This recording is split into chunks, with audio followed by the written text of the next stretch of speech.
Assalamu alaikum lovelies. Today I'm going to share with you this. This is my signature hijab style that you see me do. I'm just going to take the hijab around my face like this and I'm going to pin onto the other side. So this is the final hijab style. I've tucked the hijab into the necklace and my cardigan at the front here, and this is what it looks like from the back.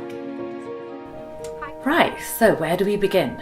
I started to wear the headscarf. I started to wear my hijab when I was 22 years old. A lot of you know this.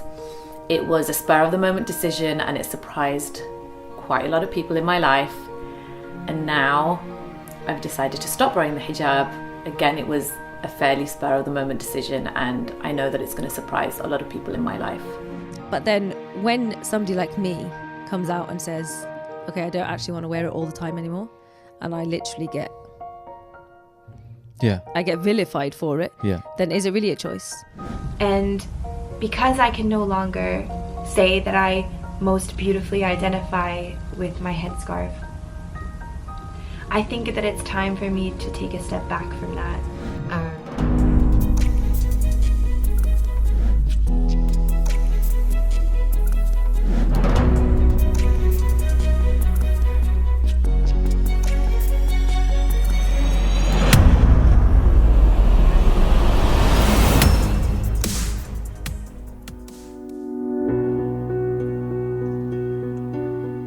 Hijab has always been an important part of my life. I know that I come from a place of privilege when I say this. I can't say that I have ever seriously contemplated taking it off, and I don't think that I will at this point.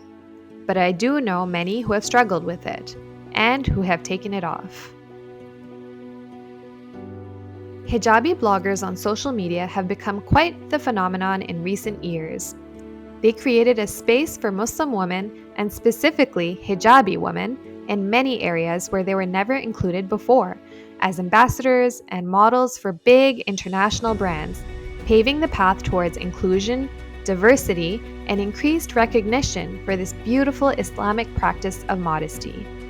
But there has been an alarming recent trend of hijabi influencers beginning to take off their hijabs, one by one. This has had a very palpable impact on their followers, with some vehemently against their actions, and others beginning to follow suit and take off their own hijabs too. This brings to question the alarming influence that these social media bloggers actually have on young girls and women. Is this level of influence considered dangerous for those girls who may be struggling with their own hijab and their faith to look up to them as role models? I have personally followed a couple of these bloggers myself when I was younger, and I noticeably changed my own hijab style in an attempt to be more fashionable while also being modest like them. So this phenomenon really hits home. I recognize that this is a difficult conversation to have within the home and within the community. I also think that many of us feel similar things, but shy away from discussing this openly for fear of being judgmental or appearing holier than thou. Some of us really don't even know what to make of this issue. Our aim is to bring this topic out in the open to have a dialogue, one that we hope can help us strengthen the Muslim sisterhood by understanding each other better, ourselves better, and our faith better. I decided to go straight to the followers and ask them, how did it make them feel when the influencers they followed so intently started taking off their hijabs one by one? I think I had a huge reaction internally. I was really struggling, and I think I'd spoken to you about this because I was feeling a lot of pain, and I couldn't really understand why I was feeling pain over an influencer's decision. But I think it was just the idea that it happened all together, one after the other, which made a big impact as well. And then on another note, putting aside their struggle, which obviously I can't understand, but just questioning, okay, am I wearing it for the right reasons? Why are they taking it off? So to me, it was a big deal, not because, I looked up to, aside from the fact that I looked up to them, but just it was a big point in my life where I questioned my own hijab and how I was wearing it and who I was looking to for that support. They have videos where they explain how they felt and stuff, and sometimes when they say certain reasons or certain struggles, they may resonate with you, and then you start thinking, oh, like should I even be wearing it, or like if I feel this way. And I think when they all did this, we felt like they owed us an explanation. Yeah. And it came with, okay, why aren't they telling us what happened? Why can't they give us an intuitive understanding of why they did it, right? Yeah. Because we were so upset by it and there was no explanation, I think. You know, also, although like even myself, it was kind of like saddening, I guess, to see those like women take off their hijabs and stuff. We couldn't even like wrap our minds around the fact that like this person who looked so confident, who looked so happy, who always talked about, I love my hijab and no one ever judges me for it. Secretly, this person was going through so much and like actually took it off. And like, it's weird, I guess, making this comparison, but in a way it was a little comforting to think that like, wow, so I'm not like a monster for ever feeling not comfortable in my hijab. Like, like even you feel the same way, but like you maybe made a choice that I didn't make, and like teach their own at the end of the day. And so I think for me it was kind of more of like a respect thing for them to say like, wow, you had the truth to actually like come forth and like make this tough decision, even though like knowing the world is not going to like you or be angry for you about it because they think like you represent hijab and like you are supposed to do this, when like at the end of the day, I think just like put them on that pedestal like is just not fair to begin with. And so I think it was really like refreshing for a lot of people, or it opened a lot of people's eyes to say like, okay, you know, you can't be everything that I expect you to be. There's a bunch of influencers taking off the hijab, and we've been seeing it a lot. It almost feels like a trend now. Even as a content creator myself, it shocks me to see it. I instantly go, whoa, like, did this person post a picture by accident without a hijab? And then I read the caption and it says, new me, same person, but sorry. Them, the way that they explained it is that it is a time of change and that they want to explore, I guess, this transition that they're going through. But it saddens me that this is what, I guess, influencers that I've seen through the time that I've been on YouTube have, I guess, changed into a completely different person to what I had originally saw them as. Many of you are probably feeling it's, you know, it's seeing them take off their hijab, it's just crushing, you know, like the same way it's crushing towards you, it's crushing to me. But at the end of the day, you know, who do you look up to? You know, do you look up to these influencers? Are they who you strive to be like? Because we're not perfect. As influencers, we're not perfect. I'm curious to learn more about these influencers who have taken this step to take off their hijabs after winning the hearts of so many people. The two main influencers of our generation are Amina Khan and Dina Tokyo. Both these women began their careers over 10 years ago when the term influencer wasn't even a thing. Amina Khan came on the scene in 2011 Assalamu alaikum, ladies. and began creating videos on how to style the hijab. During this time, she even began hand sewing and creating hijabs to sell to her YouTube fan base. Her company was called Pearl Daisy, and her signature product was called the Hujab. Amina's popularity grew as she garnered many followers and as she became more mainstream. In 2018, she signed a partnership with L'Oreal and became the first woman wearing the hijab to be part of a mainstream advert for hair care. It was short-lived, of course, because of her tweets criticizing Israel's military action in Gaza. However, the fact that she has asked to be a part of this campaign is amazing. In the summer of 2020, Amina took off her hijab. Let's now take a look at Dina Tokyo. She also came on the scene in 2011 and started creating YouTube videos that got lots of hits. She started because, just like Amina, she sensed the need to improve the fashion statement of hijabi women. Her videos amassed over 130 million views. In 2015, she launched her clothing line called Dina Tokyo. In September 2018, she launched her debut book, Modestly. The book is based on her life experiences as a hijabi woman. In January 2018, she was named one of the most influential and flourishing hijabi women on Vogue's new suffragettes list. She has collaborated with many, many brands such as Tom Ford, ASOS, Revlon, Glossier, Liberty London, and H&M. In 2018, Dina Tokyo took off her hijab. Influencers are the celebrities of our generation. They look like us, hold normal jobs like us, and have families and similar interests to us. Unlike celebrities, they aren't out of reach. Instagram followers can shoot them DMs and get responses pretty much right away. The influencer herself can also connect with her followers through Insta Lives. No wonder these girls felt like they were owed an explanation, because there's a relationship that's being built here. It may be unfair to put them on a pedestal, but what is it about social media that elicits this kind of behavior? This following frenzy and this tendency to emulate their every move?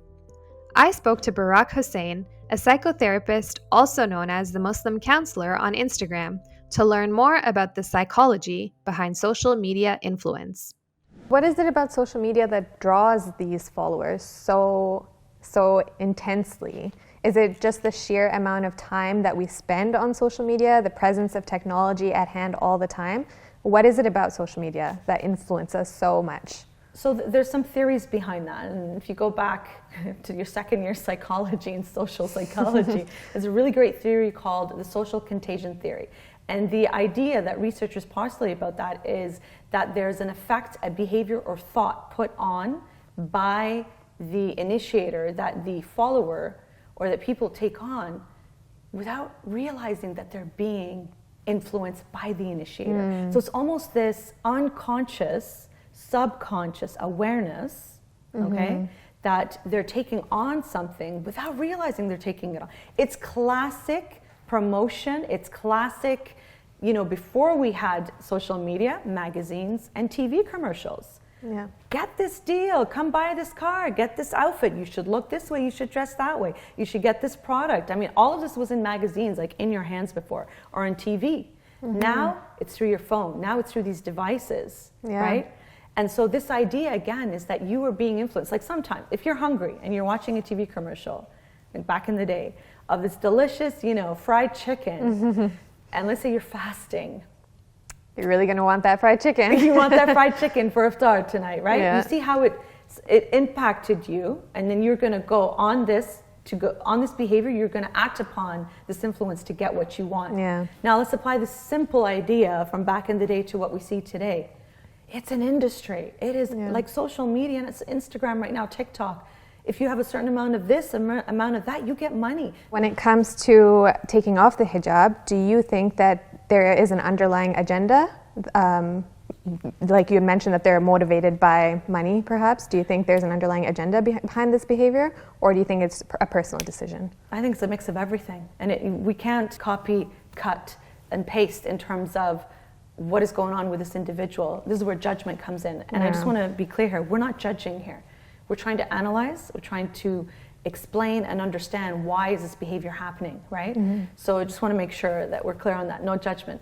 And this, in line with that, is to understand that, this human being is this composite of the physiological, the spiritual, the mental, all together in one, which makes them susceptible to weakness and challenges. As everyone is. As everyone else.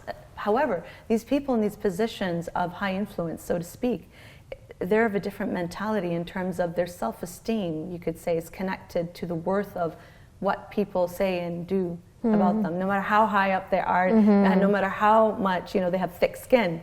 Yeah. Even the most prominent of psychologists on social media say that I get affected by people who say negative things about me, right? So there's something going on with them. So we can definitely say that there are a variety of different factors that can impact them to deciding taking off the hijab. Whether it's the social pressures, whether it's, there's more money involved in, promoting different products and being employees or, getting contracted with companies to promote certain products. I mean, you see now some of these bloggers have gone into mainstream makeup lines where they got to where they did because of how diverse they looked.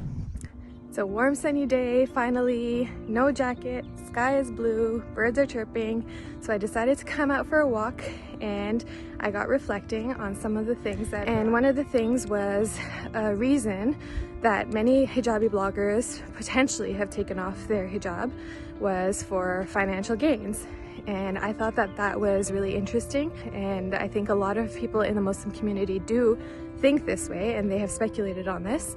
So I decided to put that theory to the test, and I did some research, and I was actually shocked to find out that viewership for many of these hijabi bloggers, YouTube pages, YouTube videos, reels and whatnot actually went down since they took off their hijabs.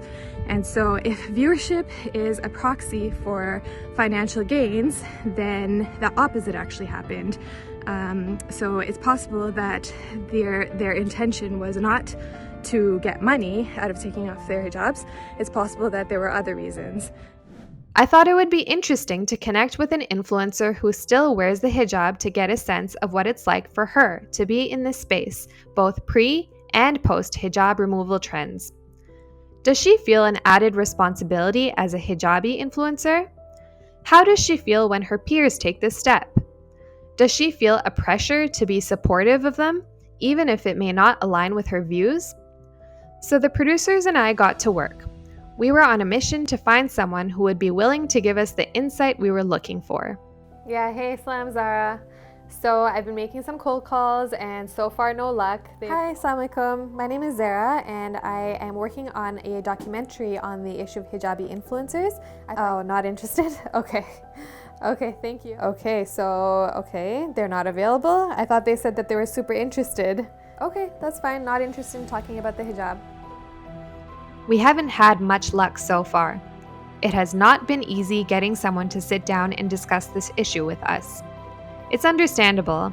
This is a hard conversation to have, and putting yourself out there with your opinions can be a place of vulnerability that's not necessarily filtered and curated the way most people's Instagram feeds are.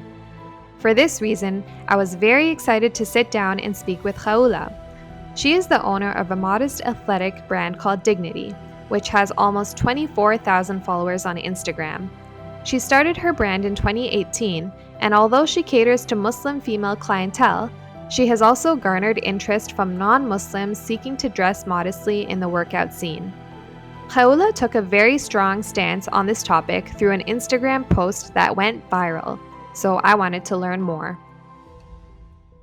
I have absolutely zero judgment, as you just said right now, towards them as they are on their own spiritual journey and only God knows their struggles. However, I strongly dislike it when sisters who remove the hijab publicly describe their choice as a new journey of growth, as if the hijab was holding them back from flourishing. This narrative is not correct and it emanates a negative light on the hijab.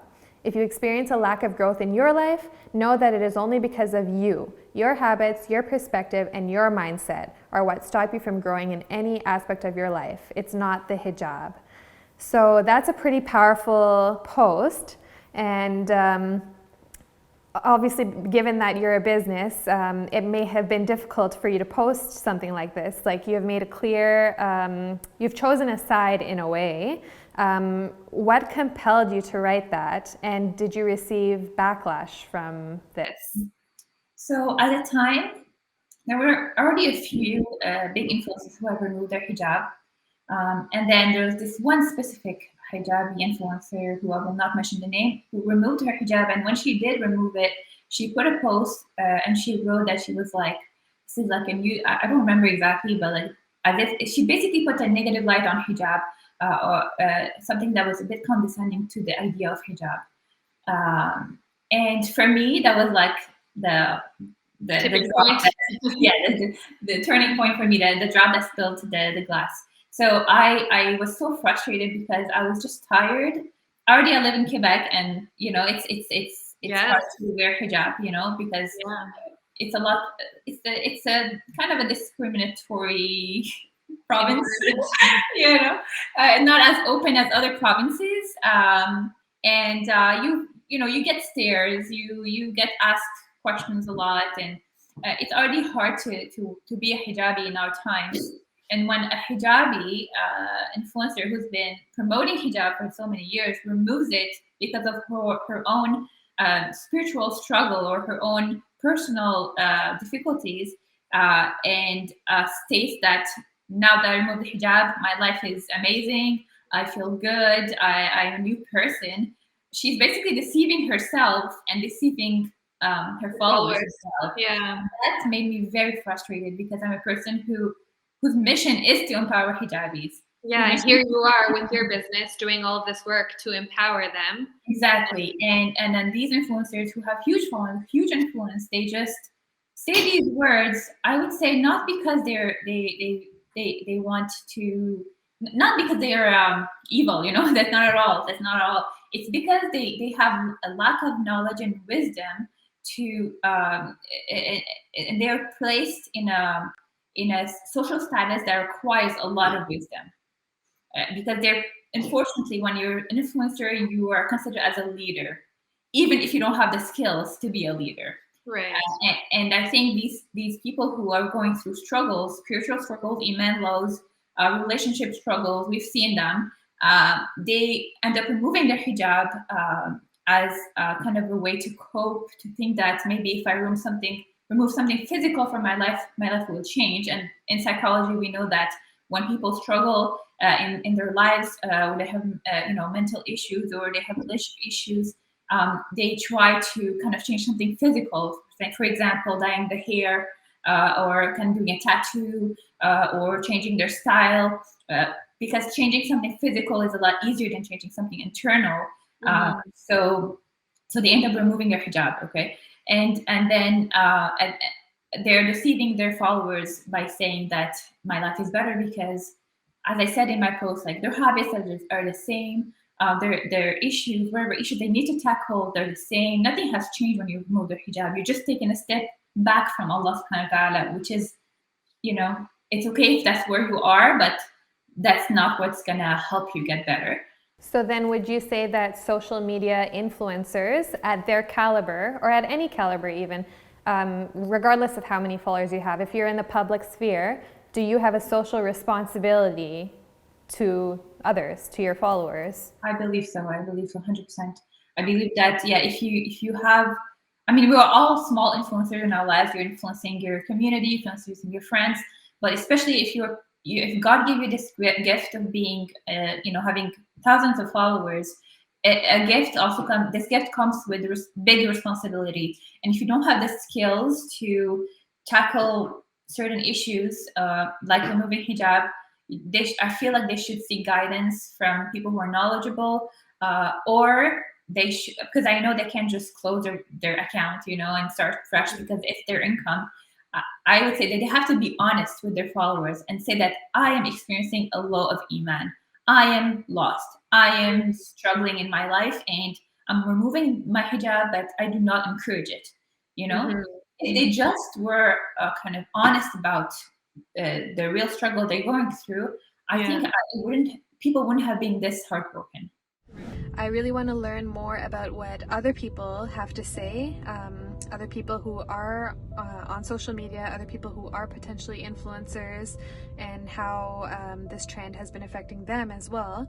I thought that Khawula was extremely confident, and it was refreshing also to see that she was so strong about her stance, and she held that opinion very unapologetically.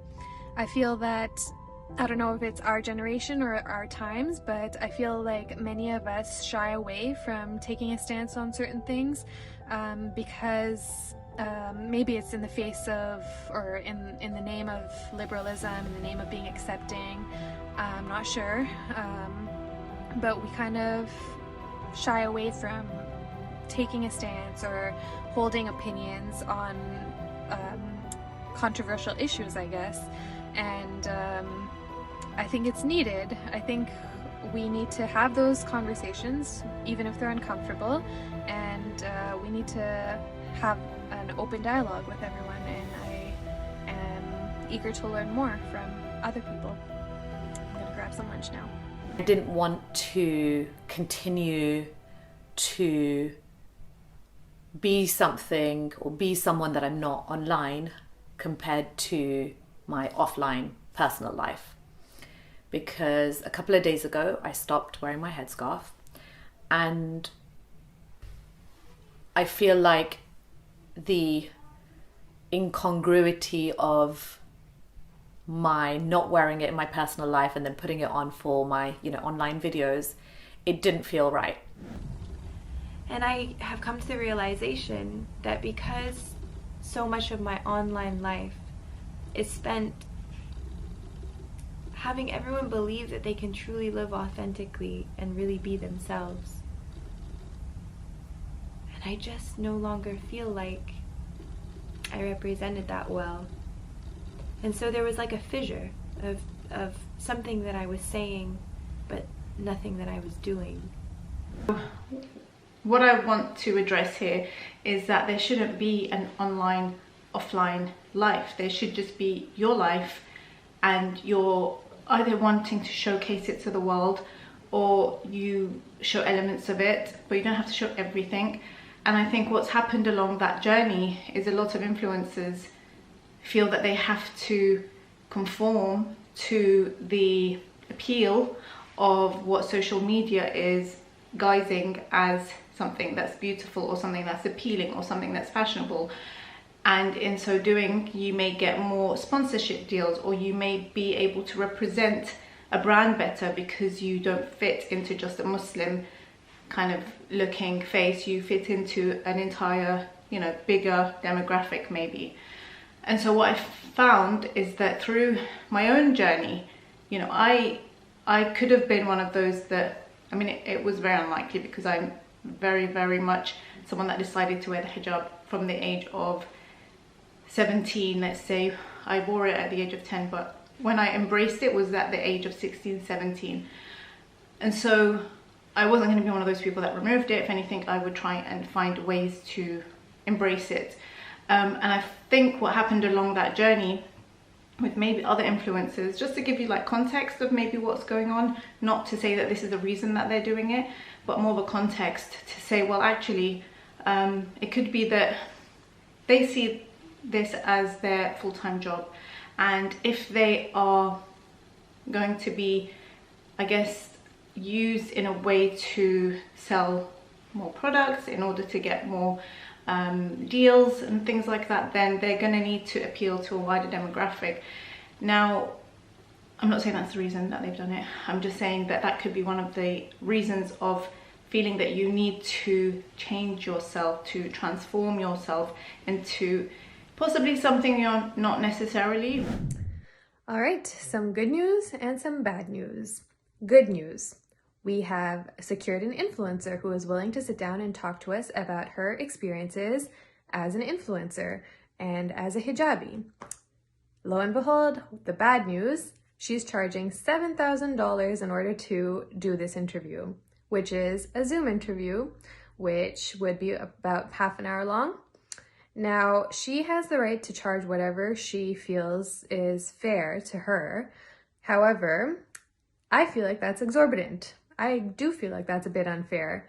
And to put it into context, this whole process has been extremely frustrating because we've had people confirm from the outset and only to decide that they're not willing to participate anymore.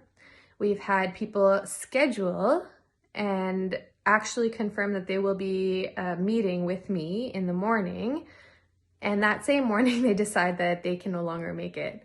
So it makes you really wonder, like, what is the issue? Is it the topic that is uncomfortable? Is it like the fact that their audience might not receive it well? Is it just an inconvenience? Is it the fact that they're just not interested enough? Do they just want more money out of participating? What is the issue? I really don't know, but it's been extremely frustrating, and there have been a lot of hurdles just to have a genuine, authentic, comfortable conversation with an influencer on this topic. So, if any of you know of anyone who is interested in talking about this publicly, please let us know. And so the search continued. And along the way, we realized just how many people and influencers and brands there are out there who do feel passionate about the hijab in different ways. There are so many brands that really inspire people to come towards Islam or to reconnect with their faith. And one of the ways they do this is by promoting the hijab by showing women of different personalities, different looks, and different cultures wearing the hijab with pride. Haute Hijab is one such brand. And while I was hoping to meet with Melanie, the CEO of Haute Hijab, I actually had the extremely exciting opportunity to connect over Zoom with one of their ambassadors and models. Her name is Rida Ali, and she lives in New York. I guess we can call like people who wear the hijab, that's a community in itself. Some influencers were a part of this community and kind of withdrew from the community. So I'm talking about, Dina Tokyo, for example. She came out and said that the hijabi community, she once wore the hijab and she took it off, and she described the hijabi community as a toxic cult. So what are your thoughts on a statement like that? Do you ever feel like, I know you've had some positive experiences with the hijabi community that you connect with, and like they've been very supportive as well, but do you feel like the community can sometimes feel like a cult, whether it's the way that they give so much admiration to influencers or the backlash that they give because of actions that they don't agree with? Yeah, I think the first thing when looking at something like that is one, like, first of all, I just feel sorry for whatever she went through that made her feel that way, because I think that anybody's experience is valid and she wouldn't say that for no reason. So she probably had like a bad interaction, but that doesn't mean that statement is true, that hijabis are a cult. You know, I am very privileged in the sense that I live in a city where there's a bunch of young people wearing hijab. I walk into my community space and there's girls who look like me, but my experience is very different than a girl who maybe is living somewhere else, walking into a masjid of older women who are looking at her and telling her, fix your hijab, wear it this way, wear it that way. So I think that, we can't write off that experience, but we can also counteract that and say that, there is a lot of love and support, and we can offer that in return and say, we're sorry you went through this experience, but there's so much more to offer. And so I always say this, like whenever someone says that they've had a bad experience and had a judgmental experience, that is so valid. Everybody's feelings are valid because they've had their own experiences that we don't know about, but we can offer like that love and support in return. Honestly, I don't know. Like I started wearing hijab before I came to college, and I was not super passionate about it. I just wore it because I was like, this is something that I want to do. This is a step that I want to take, but it's so fun for me now. It's not something that I have to do. It's something that I want to do because I've had that love and support. So I don't think it's like a cult. I think there's girls at my college who, wear hijab on Friday, and that's like their first step to trying to wear hijab. That's okay. Like, taking those steps who, started just dressing modestly, and that's like their first step to wearing hijab. So I think that making sure that everybody understands that there are different spectrums and wavelengths, and we just have to be accepting of that. And if there is negative, energy coming from people within the community, kind of just like overflowing that with love and like counteracting that, because there obviously will be people who act like that and say things like that and are judgmental, and it gets very much like a group or a clique sometimes. But I would say that the amount of people that are not like that, that's so much more powerful than any negative experience. Don't even be swayed by my decisions. You know what I mean? Like, I'm just saying, stick to your guns and don't let anybody else's decisions affect what you do. I'm really excited for this new era of myself via the internet. I'm really excited for the community that I'm hoping to build off of being your authentic self, despite the hardships that might come with that sometimes, like this one. Good question. Do you think if you weren't an influencer, would you still be a hijabi? If I wasn't an influencer, would I still be a hijabi? No, I wouldn't. I would have still taken off. The more of these clips I came across, the more I realized that there were some common themes and shared language used between these influencers when it came to citing their reasons for taking off their hijab. They almost unanimously indicate that this was a personal choice that they have made, urge their followers not to follow them, and sometimes even speak of a new journey that they are embarking upon. This kind of language was interesting for many reasons, and it got me thinking about the impact of language from a social psychology lens. This brought me back to our Muslim counselor, Barak Hussein. And if you know Barak, she's a talker in the best possible way because she had some real gems to share. Here's what she had to say. Assalamu alaikum, Barak. Thanks for sitting down with me again. We had a really interesting conversation last time, but there was so much more that I wanted to ask. How realistic is it for influencers to expect or to hope that others will not copy or follow them? From what I've seen, people in these types of positions, it does not seem realistic that nobody can copy them. They're in the position of influence. They've got tons of people following their every move, so to speak, and there becomes this attachment, this connection to the follower and the influencer. Mostly it's from the perspective of the follower. So let's take a look at attachment theory. Essentially what it is, it's the healthy connection that the child connects to their caregiver, the first influence for them, which is their parents, right, or their caregivers.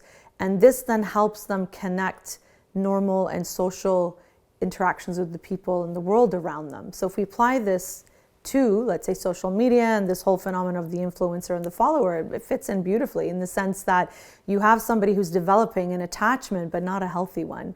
And it's one-sided. It's not as though it's a caregiver that's influencing and guiding and mentoring and loving and nurturing. No, it is somebody who is behind a device, behind a screen, who's just showing them how to live and how to be and what to do, and somebody who's taking on to that and attaching onto it and saying, this is the way I should live. I adore this person, I like this person, I feel connected to them, but it's one-sided. Hence, an unhealthy attachment, especially if they're copying what this person is doing. For example, you spend time with friends, okay? You notice that you start behaving like them. Have you ever noticed that perhaps you even have taken on their laughter? You start laughing the way your friends laugh. So imagine if you're constantly and consistently following somebody through a medium that you are stuck with, or a medium that you are constantly using, like social media, right? And you're watching their stories, you're watching, the travels, you're watching whatever products that they're promoting, the way that they're dressed.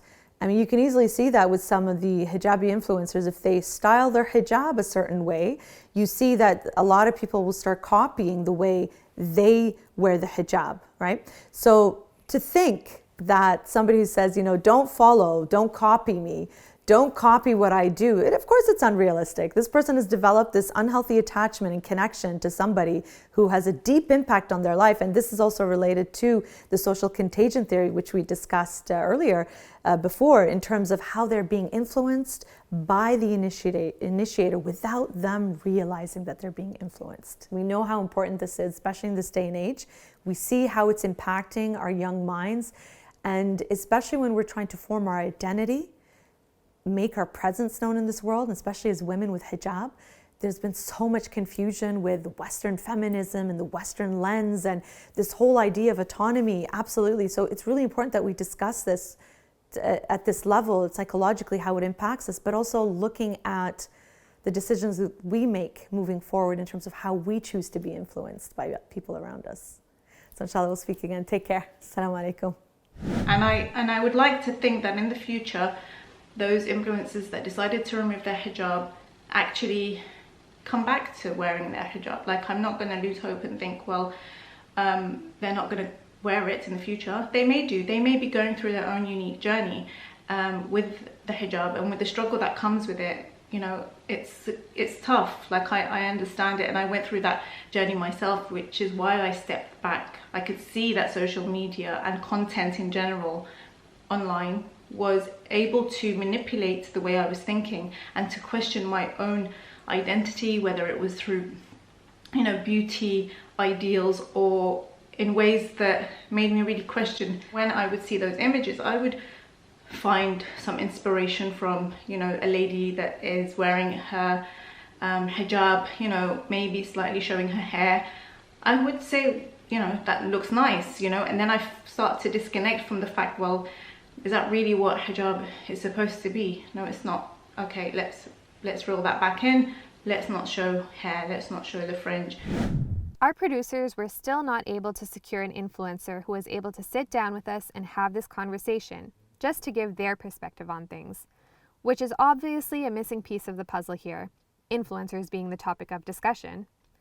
The search is not over yet, and we are still on the lookout.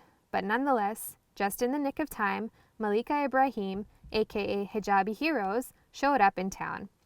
Malika is a former influencer that decided to remove herself from the public space, so I called her over to have a chat and provide me with some heroic insights.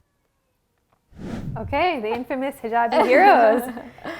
You said you stopped in 2018, so what was the reason that you had decided to take a step back? So it wasn't that I didn't enjoy it, I just felt like, you know, after a while, obviously it's easy to get caught up in the numbers. Like, you know, you have a blog, you're on YouTube, you have Instagram. It's easy to look at views and likes and followers and see what other people are doing. Because, you know, by this point, it was really picking up. Like, a lot of people were starting this.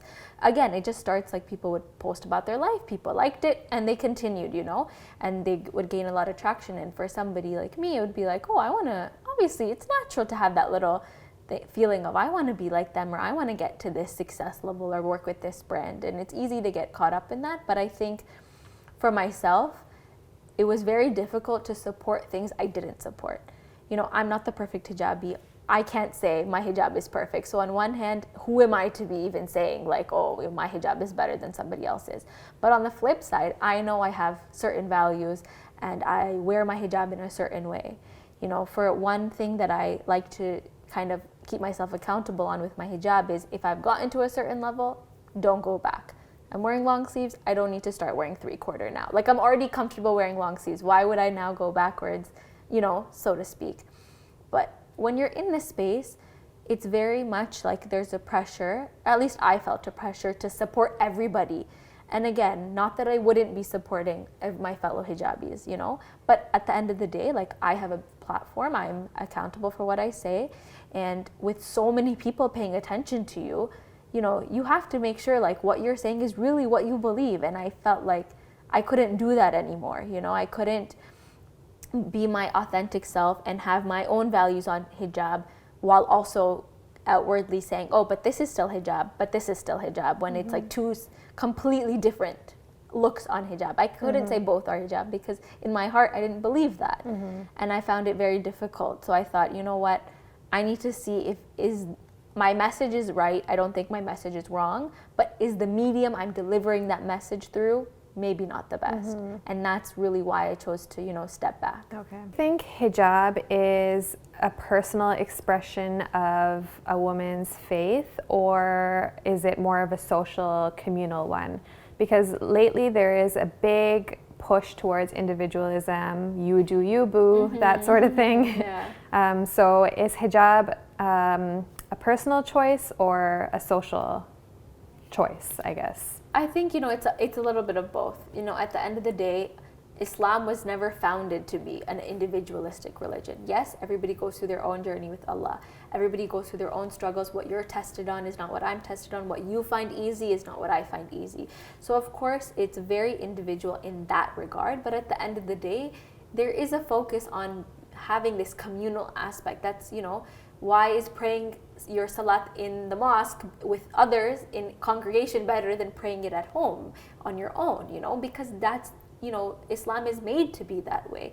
And I think, you know, naturally we are taught to, you know, enjoin people to good and forbid people to evil, and obviously do that well within, you know, in a respectful way.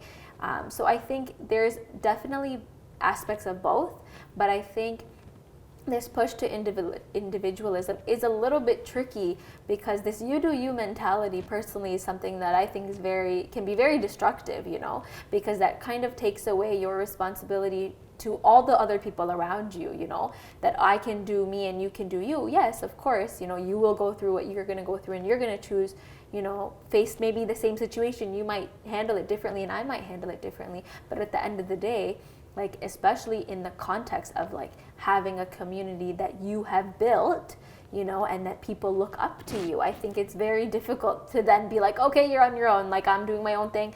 I'm not telling you to copy me, because at the end of the day, influencers are meant to influence. You know, you are telling people to copy you, whether if it's directly buy this hijab, here's a coupon code, or I've just been really loving this hijab, I just wear it with all my outfits. You know what I mean? There's an indirect and direct marketing aspect to that, right? And so at the end of the day, you are influencing people. So when you do make this decision that is definitely a personal choice, you have to understand it is influencing other people. So I think this, you know, it is important to realize that you have this social responsibility when you wear hijab. And just like in any other aspect, you know, when you are wearing your hijab out in public, what you do is people will associate that to Islam. They're not going to be like, oh, that's just one girl having a bad day, so, you know, she was a little rude to me. You know, if I hold the door open for somebody, somebody doesn't see it as, oh, this girl held the door open for me. They see it as a Muslim girl held the door open for me, right? Like, in a way, that's a lot of pressure, but at the end of the day, we have to realize that every action we do, because we are so outwardly and physically representing our religion, has a social repercussion. So I think we can't neglect that social responsibility when it comes to hijab. Whether it's a personal decision or a social one thing has become apparent through this investigation. We are all influenced, and we are all influencers in our own way, with our own communities, and with each and every action and decision we make, whether it's how we speak, how we interact with others, or how we dress. For me, I see it like this. Change is inevitable on all our journeys through life. But are we aware of how we are changing? Are we happy with the changes we're making? Sometimes it happens so slowly and so under our radar that we may not even realize when we go from this. If you're wearing your hijab right now because your parents have told you, or because your friends expect you to, or because, you know, whoever is putting you under that pressure, I'm not saying take it off, but revisit that intention so that every moment you're wearing it is for Allah subhanahu wa ta'ala. To this. You should strive in your life to be and to pursue what your heart wants. And don't let anyone ever tell you otherwise. Hopefully I will see you soon.